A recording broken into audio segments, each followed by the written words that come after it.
Imagine you are standing at the edge of a walled medieval city. The stone gates tower above you, carved with symbols of the ruling lord, their wooden doors reinforced with iron bands that gleam dully in the morning light. The line stretches ahead, a crowd of merchants, travelers, peasants, and even animals, each waiting their turn to be admitted. The air smells of straw, sweat, and dust kicked up by hooves. You may have dreamed of reaching the city quickly, but here, at the gate, your journey halts. Waiting becomes the first experience of urban life. The silence of the countryside gives way to a peculiar soundscape. The shuffle of feet, the occasional whinny of a horse, the crack of a whip, and the muttered complaints of those who have stood for hours. This is not the glamour of medieval fairs or festivals. This is the mundane ritual that every visitor endured, the long, dull wait at the city gates. Why did it take so long? At first glance, a gate is only a doorway, and one might expect quick passage. But the medieval city guarded its entrances carefully. These gates were not merely practical thresholds. They were instruments of control. Each arrival had to be inspected, questioned, and sometimes taxed. Guards peered at loads carried on carts, checking for contraband or unpaid duties. Merchants had to declare their wares, sometimes unloading part of their cargo so that officials could tally goods accurately. A farmer bringing in a cart of turnips might wait as long as a foreign cloth merchant, because both represented trade and potential revenue for the town. The gatekeepers were not in a hurry. Their priority was order, not speed. The gate also served as a point of defense. The city could not risk strangers entering unchecked, especially during times of war, plague, or famine. The slowness of admission was deliberate. Officials needed to know who entered, what they carried, and why they came. Documents were rare, so much of this process relied on spoken explanations and visual trust. This meant longer questions, longer inspections, and longer delays. For those waiting, boredom was a weapon almost as sharp as the guard's spear. Consider the rhythm of such a day. A merchant arriving at dawn might find dozens already queued, their carts creaking under goods from nearby villages. Each cart rolled forward in small increments, like beads on a string. Hours passed while guards argued over fees or checked for hidden weapons. If a dispute arose, say a merchant claimed to have already paid tolls, the entire line froze. Complaints would ripple backward, but there was no alternative. To enter, one had to wait. Time itself became part of the price of admission. The physical design of gates added to the delays. Narrow passages were intentional so that only a few people could enter at once. Large carts often had to be guided carefully through archways, wheels scraping against stone. In rain or snow, mud deepened near the gate, making progress slower still. Sometimes livestock panicked at the confined space, causing even more delays as animals were coaxed or beaten forward. Each minor disruption multiplied into hours of waiting for those at the back. During festival seasons or markets, the waiting became worse. Hundreds or even thousands might gather outside trying to enter. Some were pilgrims seeking relics. Others were traders with goods for annual fairs. Still others were beggars hoping to profit from the crowds. The gates, designed for small daily flows, buckled under such surges. Stories survive of arguments escalating into fistfights, of animals breaking loose, and of guards overwhelmed by the sheer volume of arrivals.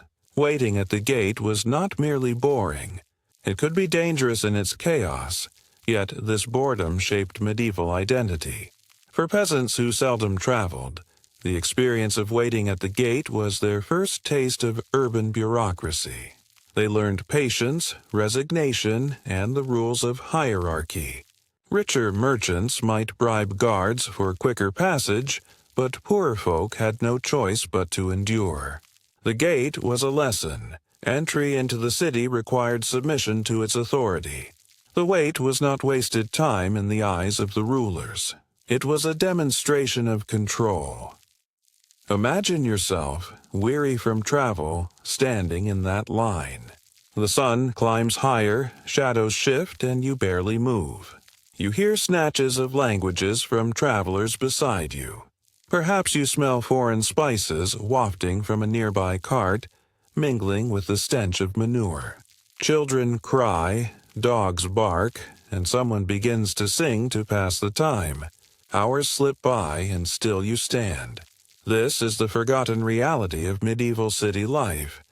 Not only the bustle inside, but the tedium outside, endured by countless souls through centuries. What, then, does this teach us about the rhythm of medieval existence? Was the long wait at the gate simply an inconvenience, or was it a deliberate reminder that cities were privileges, not rights? You wait as the morning stretches into midday. The city walls rise unyielding above you, their rough stones darkened by centuries of rain and soot. The gates are not simply doors of entry. They are barriers of authority, symbols of who belongs inside and who does not. As the line inches forward, you begin to realize that waiting here is not only about patience, but about power. The gatekeepers move slowly because they can. They hold the authority of the town council, of the guilds, and of the Lord whose banner flutters above. Every delay reminds those in line that entry into the city is a privilege, not a guarantee. Guards lean on spears and exchange idle talk, occasionally breaking their rhythm to interrogate someone more carefully. A foreign trader receives extra questions, his accent making the guards suspicious. A peasant farmer is forced to unload baskets of cabbages, each one checked for concealed goods. The inspection takes longer than necessary, but no one dares complain loudly. Those who argue risk being turned away entirely, and the hours lost would then become days. The waiting is not only boring, it is infused with the quiet fear of exclusion. Think of the psychological weight of such a wait. Outside the walls, you are vulnerable. Robbers sometimes linger near city gates, preying on travelers delayed in the crowd. Disease spreads more easily in the press of bodies. You may have already walked for days to reach this point, only to find yourself stuck within sight of safety, unable to enter. That feeling of helplessness deepens the monotony. The gate becomes a place of suspense, a threshold where time itself seems to stall. The economics of the gate made the waiting worse. Cities relied heavily on tolls and entry fees, and the gatehouse was a revenue machine. Officials collected money for goods, livestock, and even personal passage. The process of counting coins, recording payments, and issuing receipts moved at a glacial pace. Every merchant was a source of income, and the slower the inspection, the more opportunities to extract bribes or discover unpaid dues. For those at the back, these financial negotiations became invisible obstacles, stretching the line further into the day. The bureaucracy of the gate was also theatrical. To the guards and clerks, the wait was part of maintaining order. To the waiting crowd, it felt like humiliation. One might have spent weeks preparing for market day, only to lose half the day standing in the mud before even entering the city. Yet this was ordinary. No one expected swiftness. Life in the medieval world moved to a slower rhythm, dictated not by personal desire, but by communal regulation. Waiting at the gate was an extension of that rhythm, a ritual of submission to the clock of authority. You begin to notice how others endure the boredom. A group of pilgrims kneels to pray, their lips moving in rhythm as they mutter Latin phrases. A peddler weaves through the line selling bread rolls, turning the wait into his own profit. Children chase each other in the dust, their laughter briefly breaking the monotony. An old woman tells a story to those nearby, recounting a tale of saints and miracles. The human response to boredom is to fill it, even in small ways. But the gate resists such efforts. The line advances only in jerks, and each pause feels endless. The seasons deepen the difficulty. In winter, icy winds cut across the waiting crowd, numbing fingers and toes. Snow piles against the walls, turning the line into a column of shivering bodies. In summer, the heat turns the air rancid with the smell of sweat, manure, and rot. Flies gather around the animals and tempers flare easily.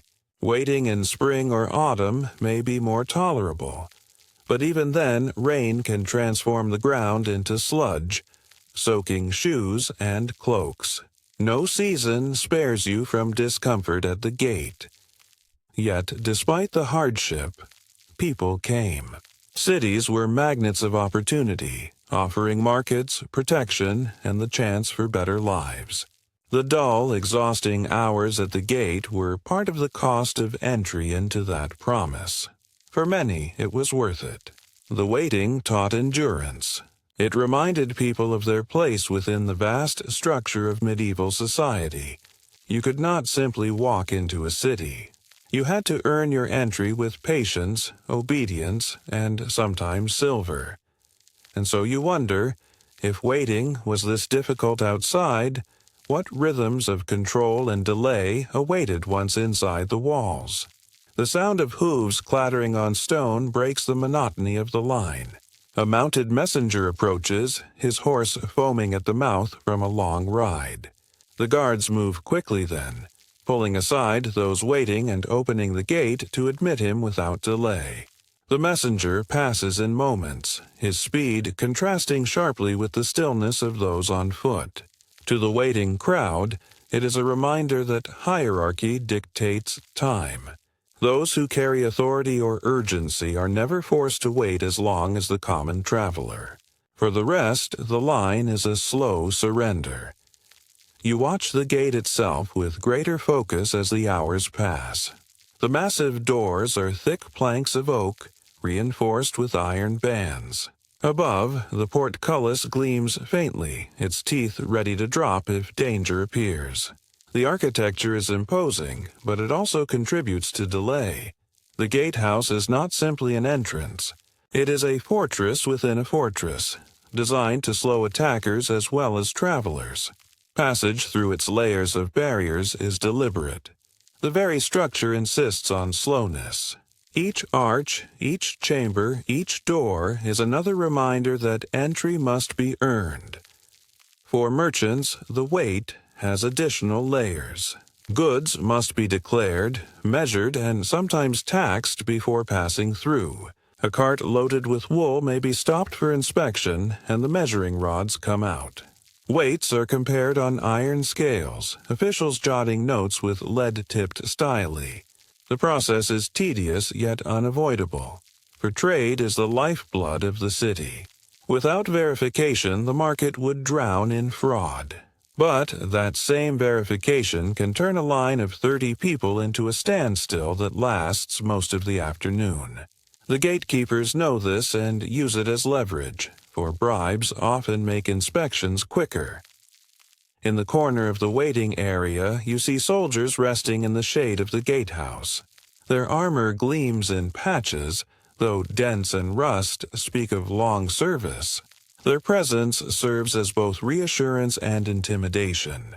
They remind everyone that violence is always a possibility, that order must be enforced. Yet they, too, are part of the reason the wait is so slow. Guards rotate shifts, wander off, or demand extra time to examine documents. Bureaucracy and military authority intertwine in ways that make slowness inevitable. The gate is not only about protection. It is also about performance. Entry into the city is staged like a ritual. Bells ring at dawn and dusk to mark opening and closing times. Those caught outside after sundown must wait until morning, no matter how urgent their need. The rhythm of the gate is part of the rhythm of the city itself. Inside, citizens may sleep in relative safety. Outside, you are left exposed, staring at the walls that refuse you until the sun rises again. This deliberate limitation shapes daily life, training people to accept delay as natural. Children cry in the line, their whimpers turning into weary silence as hours pass. Parents hold them close, whispering promises of food once they are inside. A farmer pats his donkey's neck, murmuring softly as the animal brays impatiently. Each traveler finds a small ritual of endurance, some way to stretch the patience needed for this threshold. You find yourself thinking less of the city ahead and more of the ground beneath your feet. Dust clings to your sandals, sweat darkens your tunic, and the walls seem taller with every glance. The weight transforms into its own journey, one that is measured not in distance but in frustration. The longer you stand there, the more you notice how social dynamics play out in line. Wealthier travelers often hire porters or retainers to wait for them, slipping in at the last moment when the gate is near. Nobles or clergy can bypass the queue entirely, their privilege unquestioned. For common people, this hierarchy is painful but accepted. The structure of medieval life is reinforced with every delay. Waiting becomes not only about time but about identity. Who you are determines how long you must wait. For many, that lesson lingers long after entry is finally granted. What you cannot help but wonder is how much of this waiting was truly necessary. Was the slowness a product of genuine security concerns, or was it a deliberate expression of control? Were city gates designed as obstacles of stone or as obstacles of authority? As the sun moves higher and shadows shorten, the rhythm of the line takes on a strange heaviness. The crowd no longer shifts as much. People conserve energy by leaning on carts, walls, or animals. The hum of conversation dies down into occasional mutters. The stillness, punctuated by the creak of wooden wheels and the clink of armor, settles into your bones. Waiting at the gate is no longer about entering the city. It becomes an experience in itself, a lesson in patience and resignation. The guards continue their inspections with deliberate slowness. A merchant carrying barrels of ale is stopped, the lid of one barrel pried open with an iron hook. The smell of hops and fermentation fills the air, but the guard frowns, dipping a ladle to taste the contents. The act is not only about checking for contraband. It is a performance of power. The crowd watches as the guard smacks his lips, wipes his chin, and declares the ale acceptable. The barrels are rolled forward, but the process has cost another 20 minutes. For those behind, every inspection feels like a theft of time. Travelers in line develop strategies for enduring the delay. Some carry stools to rest their legs. Others chew dried meat or bread they brought from home, careful not to consume too much before entering the city where fresh supplies await. Farmers stroke the backs of animals, whispering to calm them, for restless beasts can cause chaos in a line so tightly packed. A donkey's bray, a cow's shift of weight, or a horse's sudden snort can ripple panic through the crowd, each person fearing a collapse that would trample the weaker. Order is fragile, and the gatekeepers rely on it as much as the walls themselves. The gatehouse above hums with its own quiet life. Archers lean from parapets, peering at those below, their arrows sheathed but ready. Windows with wooden shutters conceal watchmen who record names, origins, and purposes for entry. This record-keeping is mundane but essential. Should a fire, theft, or riot occur within the walls, officials know who entered and when. The list of arrivals is as much a tool of taxation as of security.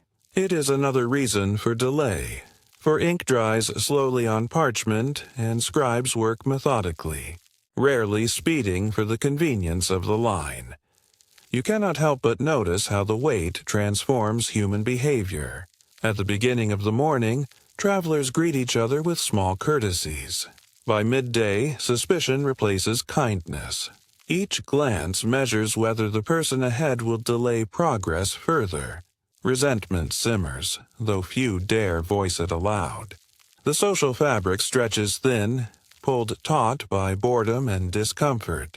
In this way, the gate does more than separate outside from inside. It also reveals the cracks in society, showing how quickly civility unravels when time itself becomes an obstacle.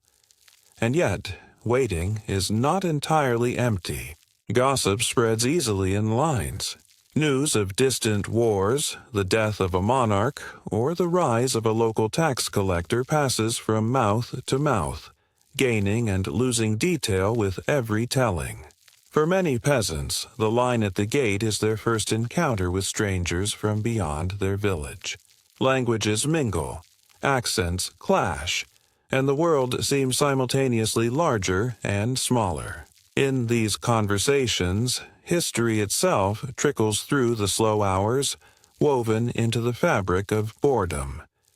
The heat of the day presses harder, and you feel the weight of your own body sagging. The walls above offer no shade, and the dust stirred by sandals and hooves clings to your throat. Your mind drifts as you count stones in the wall, trace grooves in the wood of a cart, or watch the same pigeon circle overhead. Time stretches, no longer measured by bells or sun, but by the shifting of your own patience. The gate reduces you to waiting, and waiting reduces you to observation. Then, without warning, the rhythm is broken. A dispute erupts near the front of the line. A merchant argues with a guard about the tariff on his goods, claiming the rate has been miscalculated. Voices rise, hands wave, and the crowd leans forward to catch every word. The dispute drags on, halting all movement, turning delay into paralysis. Some whisper that the guard is demanding a bribe. Others insist the merchant is cheating. Whatever the truth, the outcome matters less than the fact that hundreds now wait for two men to reach an agreement. As the argument continues, you feel a shift within yourself. The delay is no longer about physical gates, but about unseen barriers, rules, hierarchies, human stubbornness. The stone arch may define the entrance, but it is people who decide when you may pass. The question lingers as you stand there. Is the wall built to protect the city from you, or to remind you that your time belongs to others? Thought for 20s. The argument at the front does not end so much as it thins out and dissolves.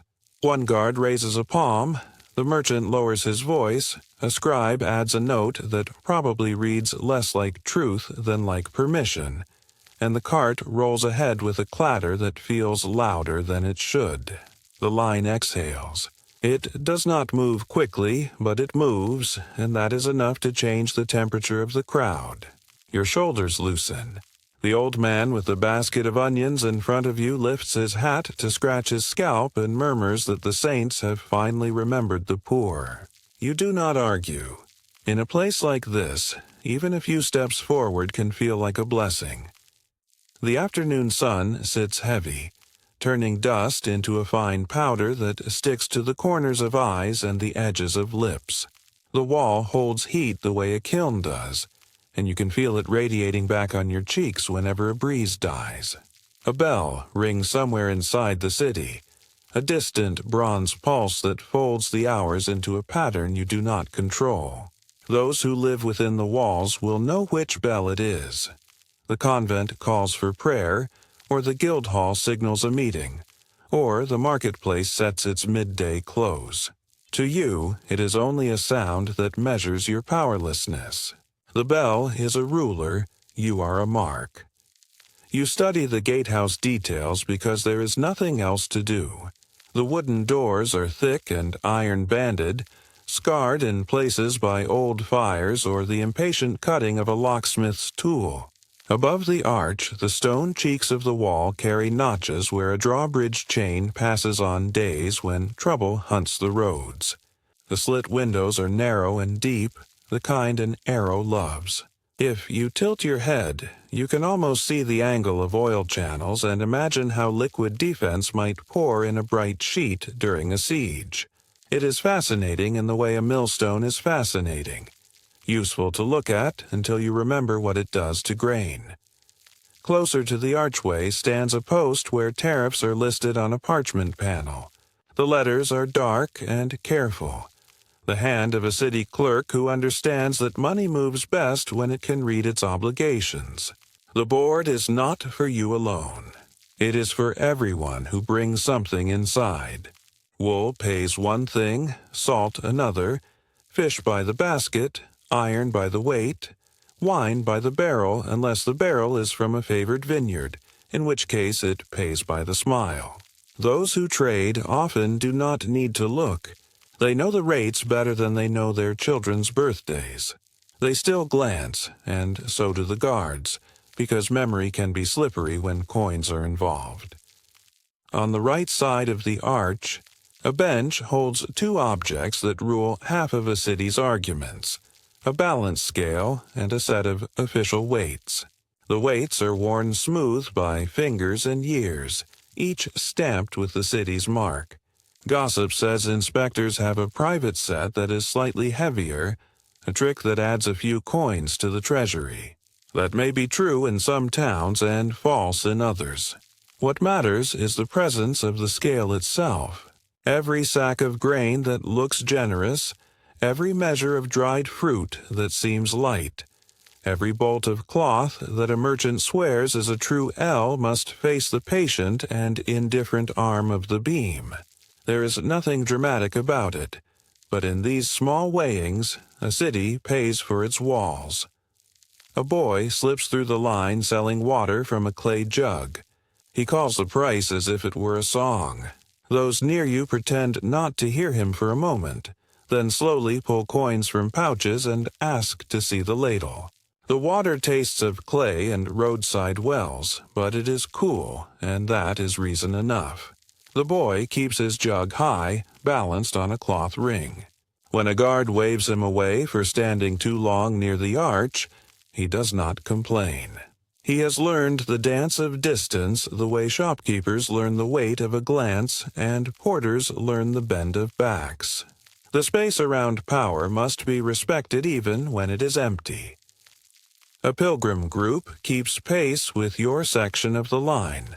You know them by the badges pinned to their hats and cloaks: scallop shells, little tin emblems stamped with the shrine's image, a ragged strip bearing a saint's color. Their leader carries a letter from an abbey and a small wooden box of alms. The guards look over the parchment slowly, lips moving as they read, eyes narrowing at the seal. One guard taps the box, asks a question about the coin inside, and listens as the leader replies with a practiced steadiness. Pilgrims bring stories and sickness in equal measure. Both are unwelcome in excess. The guard nods and the group passes.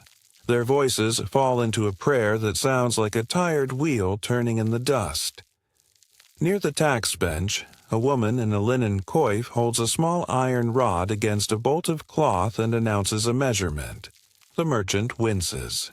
She is the city measure today, stern and relentless because a dishonest L steals money from those who do not have much to lose.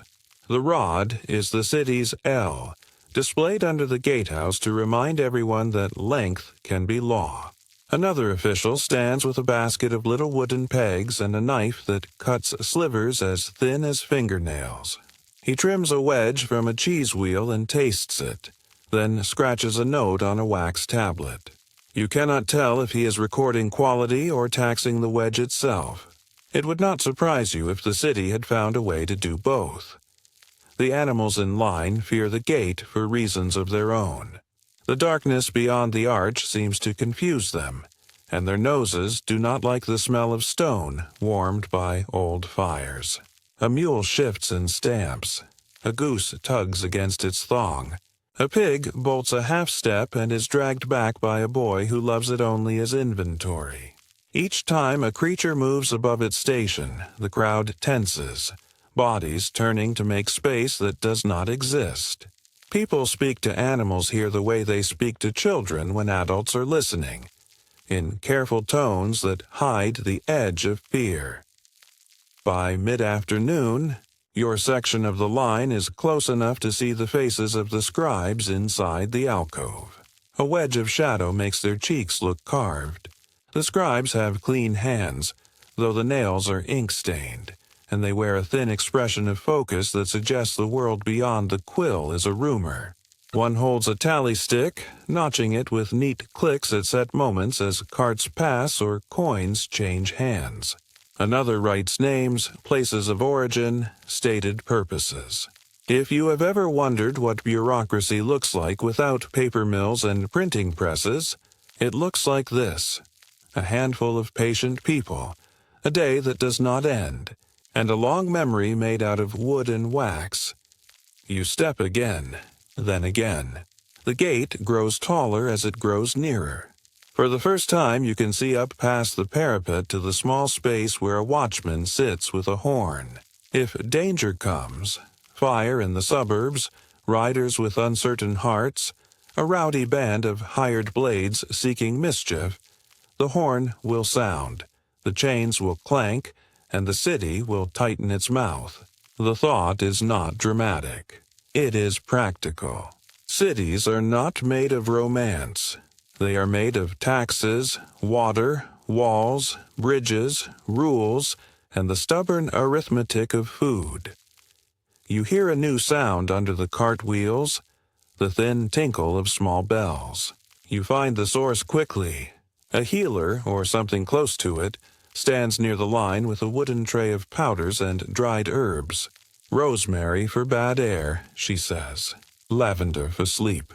A scrap of rue to tie to your belt against misfortune.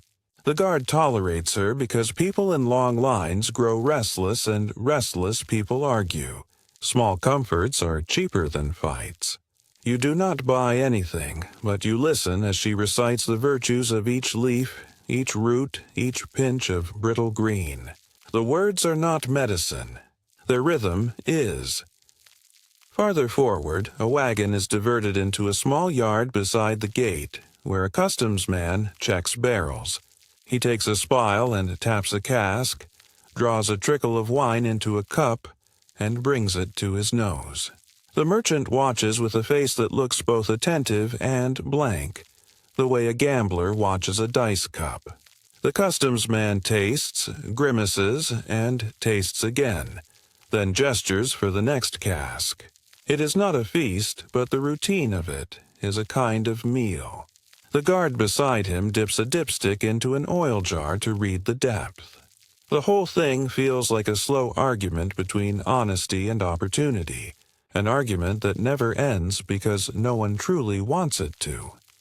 The man with the onion basket shifts his weight, and you realize he has been standing on a flat stone rather than dirt. He taps it with his heel and explains that these paving patches are set near the gate for the queues that form during fair weeks. You look around and see more stones forming a path that makes the slowest part of the wait slightly less muddy when rain comes. It is a small adaptation, and it tells you everything. The city expects delay to be normal. It builds for it. It makes waiting itself part of the plan. A minor official, you can tell by the small badge on his cloak, walks down the line with a board that lists tomorrow's market dues. His tone is bored and even. He has spoken these words 1,000 times and will speak them 1,000 more. Bread sellers must display loaves by size and price. Butchers must keep offal in covered tubs. Fishmongers must rinse boards in clean water. The alewives' measure will be checked at random. He reads, pauses, looks for questions he does not want, and moves on. The onion seller says he has heard the same speech for 30 years, and it has not aged. A new group approaches the gate from the road, their progress anything but humble. 2 men ride ahead with short lances held upright, followed by a small cart carrying a chest with iron corners. Behind them trudges a file of men in livery bearing sacks. The guard at the arch straightens, and the scribe sets his quill down for a moment. The city treasures runners, the onion man whispers, returning with collected rents from countryside holdings. No one in line expects to be waved ahead of such a convoy. The only question is how many minutes the important people will take from the rest. The answer is not cruel, only simple. A space is made. The chest passes. The men vanish into the arch. The hole they leave in the day closes slowly behind them. There is a brief interlude of music. A fiddler, dusty and grinning, plants his heels near the shade of a tree that leans against the ditch and begins to play a tune that would be lively if not for the heat. He plays anyway, and the notes rise and fall over the murmur like swallows. When he stops, a few coins find their way to his cap. A guard pretends to scold him and then lets the scolding melt into a shrug. Every city learns that a little noise makes obedience easier. The sun starts to soften. Sharp edges on shadows turn round. A breeze pushes scents back and forth across the line. You catch the rank sweetness from the tanner's quarter outside the wall, the sour smoke of a dyer's kettle, the yeasty breath of a cottage where someone has opened a door at the wrong moment in Doe's small life. Suburbs are not accidents. They are the things a city requires but does not want to smell. Skins, dyes, kilns, lime pits, rag pickers, knackers' yards. Most of those stand beyond the ditch, and everyone in line knows exactly why. You hear a word pass backward through the crowd, one of those small warnings that move quicker than orders. Curfew. Not now, not immediately, but the bell will ring at dusk and the gate will close soon after. You can enter before then, or you can sleep where you stand. A man behind you swears softly. A woman with a child looks at the sky as if it belongs to a schedule. A carter does a mental tally of the ground he can cover in the next hour. When the bell rings, shutters will be latched and street fires covered with iron lids. The city guards will settle into their evening stride, and night will take on the authority that daylight spreads among many hands. It is an old rhythm, older than these stones, older than the words some use to describe it. You make a private inventory. Your purse holds enough coin to pay the gate due without argument, but not enough to bribe anyone convincingly. In your satchel is a letter from a friend within the walls, offering a small corner by a hearth for 2 nights. You know that the letter may help or it may not, depending on whether the guard believes in letters today. You carry a small pot of ointment for blisters, a strip of rag for tying broken straps, a wood-handled knife that you doubtfully call a tool whenever anyone asks. You count your advantages and your worries and find they are close to equal. That, too, feels like a truth that cities teach. The queue thins near the arch and thickens behind you. People who passed earlier have become voices inside the tunnel, echoing in sudden bursts as carts rattle onto cobbles. You can see the dark boards of the gate doors now, each iron rivet catching late light. The guard who will handle you is tall, but his height looks like something he carries rather than something he throws around. The scribe beside him is younger than you expected. He blows on the point of his quill, not because it needs it, but because ritual steadies hands. An elderly couple reaches the front before you and offers a bundle rather than a story. They hold out a linen roll that contains the instruments of their trade: needles, small hammer, awls, thread, scraps of leather, a half-dozen buckles, chalk, cobbler's kit. They are seeking work at the market, they say, but will accept work at a kitchen door or a stable if a soul needs patching and a cook is kind. The guard asks where they slept last night. Under an awning, they reply. The scribe records their names with quiet care, as if names are delicate. A coin changes hands. The couple steps into the city at the speed of leaf fall. They are swallowed by the mouth of the arch without a sound. When your turn comes, it comes without ceremony. The world narrows to a small space between you and a person who has the right to decide whether you move. He asks your name, the place you came from, and your purpose. You answer, and he listens with a face that does not tell you much. You offer the letter. He glances at the seal and angles it toward the scribe, who nods. The guard does not open your satchel, but he squeezes it lightly in the shape of a man who has done this 1,000 times. His thumb finds nothing like a hidden flask or wrapped blade. He asks whether you carry any food to sell. You do not. Do you have tools, goods, or crafts to declare? You list the few you do have, and he seems satisfied by their modesty. He gestures to the scribe, who scratches your name and a brief note that can be read later by someone with a reason to read it. You watch the way the quill point leaves a small shine on the fresh line. Watch the scribe lay a sand shaker over the wet script to fix it. Sand darkens, grains lift, and the writing dulls as if it has aged in an instant. The scribe passes you a small chit marked with the day and the gate. You tuck it in your belt. A porter will ask for it later, perhaps at the market or at a bridge where repairs eat coin for breakfast. The guard names the due. It is not light, but it is exactly what you expected. You count the coins slowly because slowness asserts a dignity that speed throws away. He accepts them with a nod. For a moment you think of all the coins that pass. This arch in a week and all the roofs they keep dry and all the quarrels they fund and all the children they feed. Through a chain of effects no one can see and almost no one trusts. Your coin is just metal. The gate teaches you that metal can be a sentence. A ragman chooses that moment to sing a few lines of a street melody, and the notes hang in the tunnel like dust motes. He collects old cloth for papermakers, he says, and will pay a farthing for clean linen and less for wool. You wonder who will ever think to make writing from the old shirt that a child has outgrown, or the hem that was once a wedding veil. The scribe does not look up.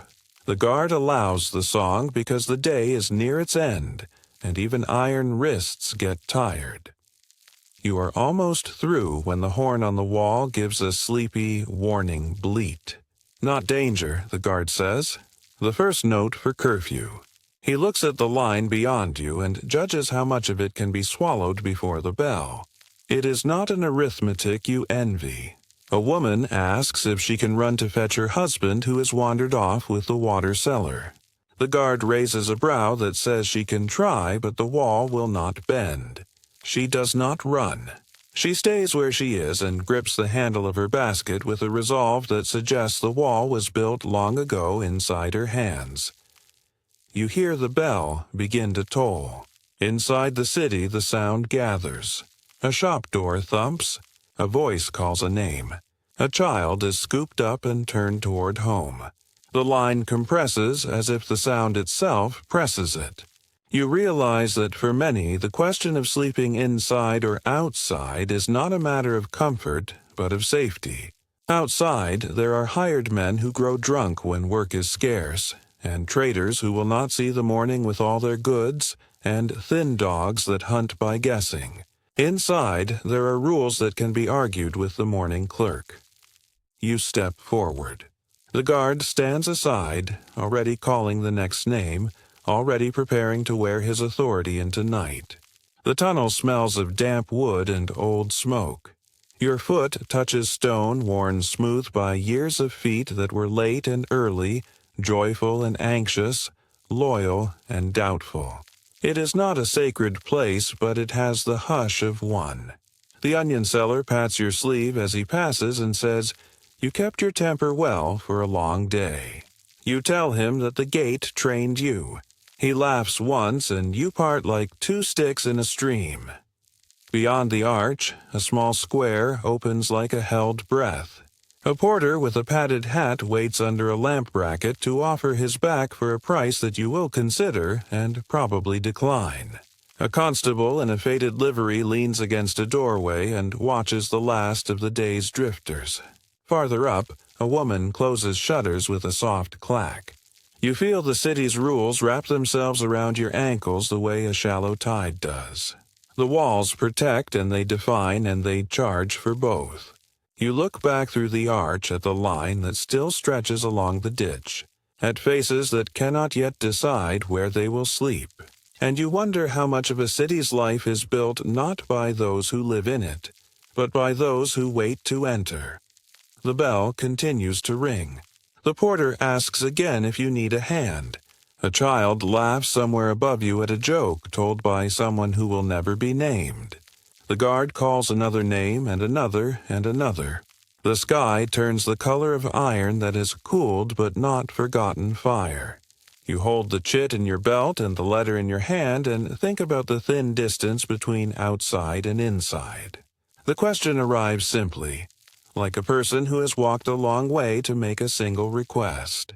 If the gate teaches you to accept what lies beyond your control, what part of you is still yours to choose when the doors begin to close? Night settles differently when you stand with responsibility rather than comfort. For a medieval watchman, the 6th hour of duty was not a time of deep thought or leisurely yawns, but of a creeping weariness that pressed against the bones. The body wanted rest, but the city did not forgive lapses. Fires did not ask for permission to start, nor thieves for consent to strike. If a watchman's eyelids closed too long, lives and livelihoods could be ruined before dawn. So he endured, leaning on his staff, pacing stones worn smooth by hundreds of feet that had walked the same endless circuit before him. The streets at this hour whispered with shifting tones. A cat darted across a roof line, its silhouette flickering against moonlight. Somewhere a drunk struggled with a door latch, cursing at wood that would not obey him. On a corner, a baker began the first motions of the day, stirring embers to life, unaware that his labor merged with the watchman's protection. For although both men were bent by tedium, both provided stability, one with bread, the other with vigilance. This rhythm was invisible to most, but to the watchman it was the essence of the city itself. His duties stretched beyond merely observing. At intervals he was required to pause and listen for the clapper of the town bell, a mechanism by which different watches measured their vigil. A missed toll could suggest negligence, and negligence meant fines or even punishment. These penalties were not light. A city could not afford to humor carelessness when walls were all that separated safety from chaos. For this reason, every step felt weighted with consequence, as though the stone beneath his boots tested him as much as his superiors did. What made the 6th watch especially difficult was its deceptive calm. Danger preferred silence. A thief would not announce his approach with sound. A fire often began as a faint crackle no louder than kindling, breaking underfoot. To the weary man, both seemed no different from ordinary noises of the night, and so he strained ears that already rang with fatigue. He sniffed the air constantly for the faintest edge of smoke. He scanned shadows until they grew and shrank in his mind, playing tricks that could undo the nerve of a lesser man. Beyond the routine, there was also the fear of unexpected inspection. City officials sometimes prowled the streets themselves to ensure the watch was not derelict. To be found asleep or even leaning too heavily against a wall could mean shame and dismissal. Worse still, the entire unit might be punished for one man's weakness, because a watch was only as reliable as its most fragile link. This communal risk tethered men together, forcing them to share the burden of sleepless hours. It bred a hard solidarity that few outside the watch could truly understand. Not every night brought action, but every night carried the possibility of it. A stray spark from a lantern in a thatched roof could bloom into an inferno that swallowed half a ward before anyone could draw a bucket. A band of rowdy travelers might erupt into violence outside an alehouse, requiring quick blows from staves to restore uneasy order. A suspicious figure might be followed quietly, step for step, until the right moment to question his presence in the city after curfew. These were not daily events, but their chance never disappeared. And it was precisely this chance that gnawed at the tired edges of a watchman's will. At times he wondered whether the citizens who slept behind shuttered windows knew or cared how much depended on his stubborn refusal to rest. Perhaps they did not. Perhaps they assumed safety was natural, that walls alone provided it. But he knew the truth. Walls without eyes were only stone. It was his presence, tedious and uncelebrated, that animated the defenses into something more than architecture. Without him and men like him, the stones were blind, and blind walls could betray. The thought pressed heavier with each slow circuit of the ward. His staff tapped rhythmically, a sound meant less for support than for reassurance. It told the sleepers behind doors that someone moved on their behalf. It told thieves that a figure stood between them and easy prey. And it told the watchman himself that he still existed, that he had not yet drifted into the dangerous blur of exhaustion. The sound of the staff against stone was proof of his own persistence in a world that asked him to remain invisible. By the time the 6th hour leaned toward its close, he no longer thought in whole sentences. He thought in sensations. The raw sting of cool night air on cheeks, the tightening ache across calves, the sharp comfort of leather against palm where the staff was gripped. He thought in numbers, counting steps between one lantern post and the next, measuring the span of his ward as if repetition could anchor him. He thought in fears, imagining what might happen if his attention faltered for only a moment. And these fears, dull as they seemed, became the force that kept his eyes open. What lingered most of all was the knowledge that dawn was still hours away, and with dawn would come the relief of release. But in the thick of night, with curfew deepened and streets emptied of honest sound, that relief seemed so distant it may as well have belonged to another world. The watchman's service existed in this liminal space between silence and alarm, between fatigue and disaster. And as the bell prepared to toll again, marking yet another division of an endless night, one question weighed heavier than the rest. Would vigilance alone ever be enough to keep the city safe when danger could strike from any shadow at any time? The 7th stretch of the night was always the cruelest. Fatigue had taken root so deeply that every step felt like lifting stone. The body had long since given up asking for rest. Now it begged silently, whispering with every muscle, every tendon. Yet the watchman pressed onward, because that was what his oath demanded. He belonged not to himself, but to the city, and so long as its people slept, he could not. His service was not measured in thanks, but in the absence of disaster. If nothing happened, he had succeeded. If something did, he was expected to have been the first to see, the first to act, the first to sound alarm. This expectation carried weight heavier than armor. Unlike a soldier in battle, a watchman rarely fought in glory's light. His enemies were not lines of men with banners, but unseen hazards, a roof beam catching fire from an unnoticed spark, a stranger slipping through alleys in search of unlocked doors, or a band of cutpurses preying on travelers late to curfew. He was a shield stretched thin across every possibility, always waiting for something that might never come, always knowing that when it did, he alone stood between danger and destruction. The 7th hour demanded sharpness at the very moment when sharpness was most elusive. The city was silent now, deeper than before, as if even the walls themselves had grown tired of standing. Windows were dark. Hearths had cooled. The echo of his own staff seemed like a foreign sound, louder than it had any right to be. It marked his presence, yes, but it also reminded him how alone he was. And in that solitude, his mind wandered to thoughts that could weaken him. Was anyone truly grateful?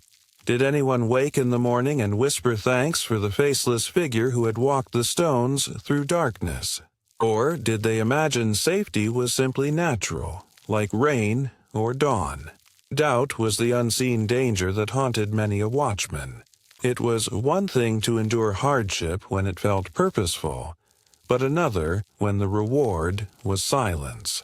Men who sought recognition often left the post quickly, driven mad by the invisibility of their labor. Those who remained, those who endured the long years, were men who accepted obscurity as a companion. The city's survival was their only applause, and though it was faint, it was steady, and it was real. A baker's unburned shop, a family's unbroken rest, a gate still standing. These were the signs that their long circuits had mattered. The seventh hour also marked the point when the body's defenses began to betray the mind. Hallucinations were not uncommon. Shadows twisted into figures. A scrap of cloth fluttering in wind could look like a crouched man waiting to strike. Even the moon seemed to mock the watchman with its shifting light, revealing and concealing in rhythms that felt deliberately cruel. To falter here, to mistake illusion for threat, or to dismiss danger as imagination, could spell ruin. It was this balance, trusting eyes that deceived, trusting ears that rang with phantom sound, that tested a watchman more than any brawl or blade. Some nights, a watchman was joined by the occasional patrolmate, walking opposite circuits until their paths crossed in the middle of the ward. Those brief meetings carried a strange weight. A nod exchanged in silence, a muttered report of calm, a quick reassurance that one was not entirely alone. Such moments steadied men against despair. But more often than not, the work was solitary. A man and his staff against the enormity of sleeping lives. The monotony was broken only by the bell, tolling again as if to prove time had not stopped altogether. Each strike vibrated through his chest, measuring endurance more than hours. He counted not the numbers of the bell, but the circuits left until release. Yet dawn was still far, and each toll seemed to stretch eternity a little further. Would he hold steady through the last test of the night? Or would some unforeseen hazard rise to meet him when he least expected it? When the eighth hour stretched into the final march toward dawn, the world changed almost imperceptibly. The deep blackness of the night softened at its edges, the sky paling in the east, though the city still slumbered. This was the watchman's last test, the final burden before relief. It was also, strangely, the most dangerous, for in that gray space between night and morning, vigilance often wavered. Men let themselves relax too soon, believing the light to be safety, and in that brief lapse, disaster could unfold. The air grew colder just before sunrise, and that chill was sharp enough to remind a man of his exhaustion. His steps slowed, but the rhythm of his staff against stone remained steady, because the ritual itself was discipline. Every sound mattered until the bell of dawn struck. He checked gates that had remained locked, fires that had not escaped their hearths, streets that bore no sign of blood or theft. Each confirmation of calm carried relief, but also weight. If he missed one detail, if he let one ember slip unseen, he would bear the shame of the whole ward. And then, at last, came the bell. Its peal cut through the fading night with a clarity that reached into his bones. With that sound, his burden shifted to another, the cycle beginning anew.